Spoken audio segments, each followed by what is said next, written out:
नमस्कार दोस्तों, स्वागत है आपका आज की वीडियो में। तो रसिया के प्रेसिडेंट पुतिन अपने 2 दिन के बहुत ही इम्पोर्टेंट विजिट पर इंडिया आ चुके हैं और ये एक ऐसा मोमेंट है जो इंडिया रसिया दोस्ती को एक नए फेज में ले जाने वाला है। पुतिन आज न्यू दिल्ली लैंड कर चुके हैं जहां उनका वेलकम पीएम मोदी ने किया और यूक्रेन वॉर के बाद ये पुतिन का पहला इंडिया विजिट है। खैर, इससे बहुत से लोगों को बहुत नाराजगी भी है और आप जानते ही हो कि वो लोग इस चीज़ पे बहुत अच्छे से नज़र रख रहे हैं।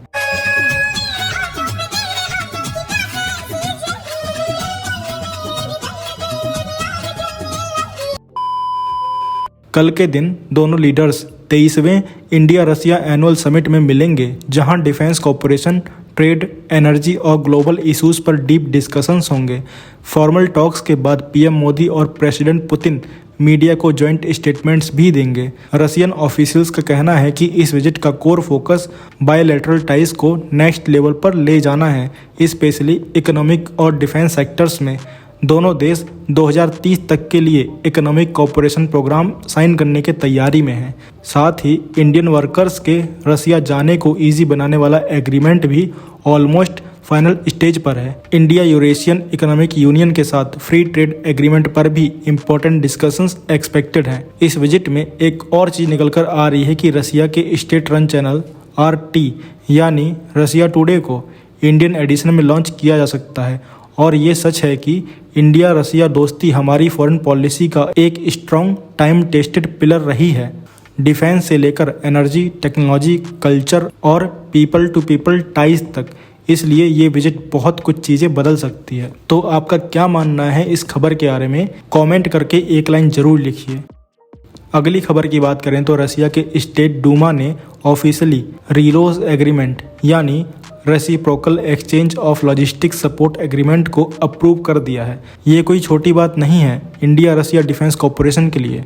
इस एग्रीमेंट के बाद दोनों कंट्रीज एक दूसरे की military facilities, ports, fuel depots, logistics hubs सबका म्यूचुअली यूज कर पाएंगे। ये बायलैटरल एक्सेस इंडिया को आर्कटिक तक, रसिया को इंडियन ओशियन रीजन तक सीमलेसली ऑपरेशनल रीच देती है। ये चीज़ ओपनली तारीफ के लायक भी है, क्योंकि इंडिया के लिए लॉजिस्टिक्स एक्सेस का मतलब है longer range deployments, better endurance और मल्टी थिएटर ऑपरेशंस की एक्चुअल कैपेबिलिटी।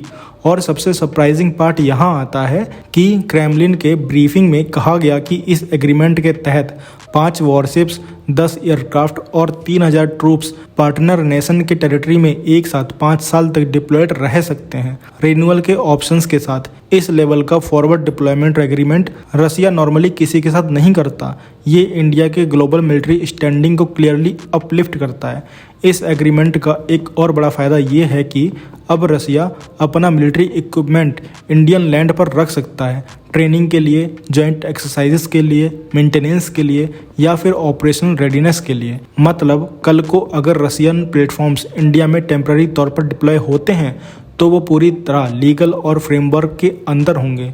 स्ट्रेटजिक सर्कल में इस बात को लेकर बहुत इंटरेस्ट है, क्योंकि कुछ टाइम पहले रिपोर्ट्स आई थी कि रसिया ने इंडिया को 4 Tu-160M स्ट्रेटजिक बॉम्बर ऑफर किए थे। ऑफिशियल कंफर्मेशन अभी नहीं है, लेकिन रीलोज एग्रीमेंट के बाद ये सिनारियो टेक्निकली और लॉजिस्टिकली पॉसिबल हो जाएगा कि इंडिया कुछ रशियन प्लेटफॉर्म्स को वेट लीज पर लेकर ऑपरेट करे। इंडिया के लिए ये एक्सेस बहुत मैसिव एडवांटेज ला सकता है, क्योंकि इससे हमारी लॉन्ग रेंज स्ट्राइक कैपेबिलिटी और स्ट्रॉन्ग हो जाएगी और ये परफेक्टली कम्प्लीमेंट करेगा हमारे राफेल, SU-30 MKI और फ्यूचर के AMCA जैसे एयरक्राफ्ट फ्लीट को। अगली खबर की बात करें तो सोर्सेस के हिसाब से जनरल एटॉमिक्स और L&T मिलकर इंडिया के ट्राई सर्विसेज रिक्वायरमेंट्स यानी 87 medium altitude long endurance class drones के लिए MQ-1C ग्रे ईगल पिच कर रहे हैं। ग्रे ईगल कोई बेसिक प्रीडेटर नहीं है, ये एक्सटेंसिवली अपग्रेडेड प्लेटफॉर्म है। Larger wing span, better endurance, diesel powered engine जो जेट फ्यूल पर चलता है और 36 घंटे की इंडोरेंस, 25,000 फीट की सर्विस सीलिंग और AN या AAS-52 multi spectral targeting system इसको बैटलफील्ड में एक जेन्युइन फोर्स मल्टीप्लायर बनाते हैं। इस प्लेटफॉर्म का सबसे बड़ा स्ट्रेंथ है इंटीग्रेटेड इंडियन सब सिस्टम का प्रॉमिस। L&T ने प्रॉमिस किया है कि इंडिया स्पेसिफिक वेरिएंट में इंडियन मिशन इक्विपमेंट होगा। ये बहुत पॉजिटिव स्टेप है, क्योंकि हमारा long term aim indigenous ecosystem बनाना ही है, लेकिन फाइनेंशियल ईयर 2013 के हिसाब से $21.5 मिलियन पर यूनिट कॉस्ट का एस्टिमेट दिया गया था। अब इन्फ्लेशन और टेक्निकल अपग्रेड्स के बाद रियल प्राइस सिग्निफिकेंटली हाई हो जाएगी। इंडिया को इंश्योर करना होगा कि cost to capability balance disturb ना हो जाए, स्पेशली जब 20 से ज़्यादा ग्लोबल कंपनीज इस टेंडर में compete कर रही हैं।